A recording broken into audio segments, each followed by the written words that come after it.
Joshua 9. Si Josue og ang mga taga-Gibeon. Ang mga kadaogan sa mga Israelita nasayran sa tanang hari sa kasadpang dapit sa Jordan nga nagpuyo sa mga kabungturan ug sa mga kapatagan ug sa tanang kabaybayonan sa dagat sa Mediteraneo ngadto sa Lebanon sa amihanan. Kini sila ang mga hari sa mga Hitihanon, sa mga Amorihanon, sa mga Kanaanhon, sa mga Perisihanon, sa mga Hibihanon ug sa mga Hebusihanon. Busa nagtigom silang tanan ug naghiusa sa pagpakig-away kang Josue ug sa Israel. Apan sa pagkasayod sa katawhan sa Gibeon, sa nahimo ni Josue sa Jericho ug sa Ai, nagkasabot sila sa paglansis kaniya. Nanguha silag pagkaon ug gikargahan nila ang ilang mga asno ug daang mga sako. Ug panit nga sudlanag binungagi sinawg tinapakan. Nagsulob silag daan og tinapakan nga mga sandalyas ug nagkagidlay nga mga bisti. Ang dala nilang panbahaw na og giagop-op. Unya miadto sila kang Josue didto sa kampo sa Gilgal ug miingon sila kaniya ug sa katawhan sa Israel.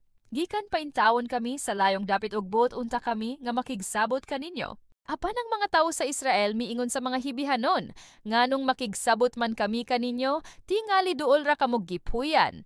Miingon sila kang Josue, andam kami sa pag-alagad kanimo. Ug nangutana si Josue kanila, kinsa ba kamo og taga-diin man kamo? Mitubag sila, gikan kami sa layo kayong dapit og mianhi kami kay nakabalita man kami mahitungod sa Ginoo nga inyong Dios. Nakabalita kami sa tanan niyang gibuhat didto sa Ehipto ug sa iyang gibuhat sa duha ka hari nga Amorihanon sa sidlakang bahin sa Jordan. Kang Sihon nga hari sa Hesbon ug kang Og nga hari sa Basan nga nagpuyo sa Astarot. Ang among mga panggulo ug ang tanang katawhan nga nagpuyo sa among yuta nagsugyot kanamo.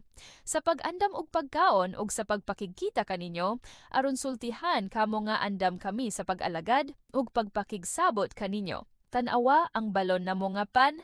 Sa paggikan namo, init pa ang pan. Apan uga na kini karon og giagop-op na. Sa pagsulod namo og binuni ining sudlanan nga panit bag-o kining panita apan tan-awa, gision na kini. Ang among bisti ug sandalyas na daan na tungod sa taas kaayong panaw. Gipakig-ambitan sa mga tawo sa Israel ang pagkaon apan wala sila magpakitambag sa Ginoo.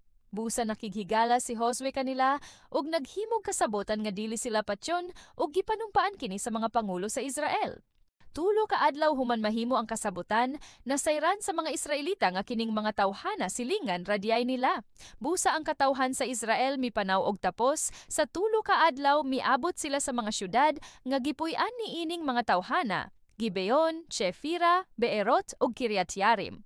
Apan dili makahimo pagpatay kanila ang mga Israelita tungod kay may gipanumpaan mang kasabotan ang mga pangulo sa Israel, tali ni ining mga tawhana sa ngalan sa Ginoo, ang Dios sa Israel. Ang tanang mga tawo nagmulo sa ilang mga pangulo mahitsungod ni ini.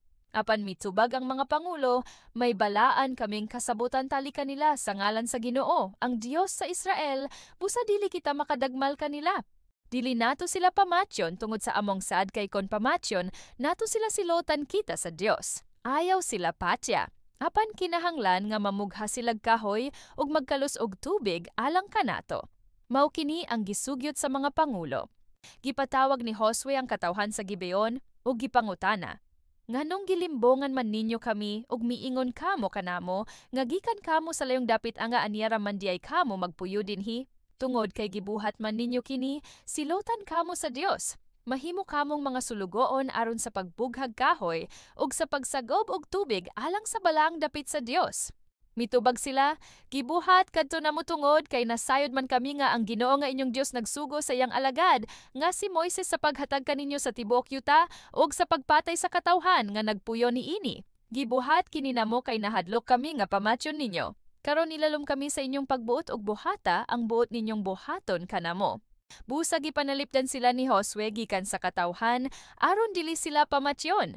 Apan gihimo niya sila nga mga sulugon sa pagbughag kahoy ug sa pagsagob og tubig alang sa katawhan ug sa halaran sa Ginoo.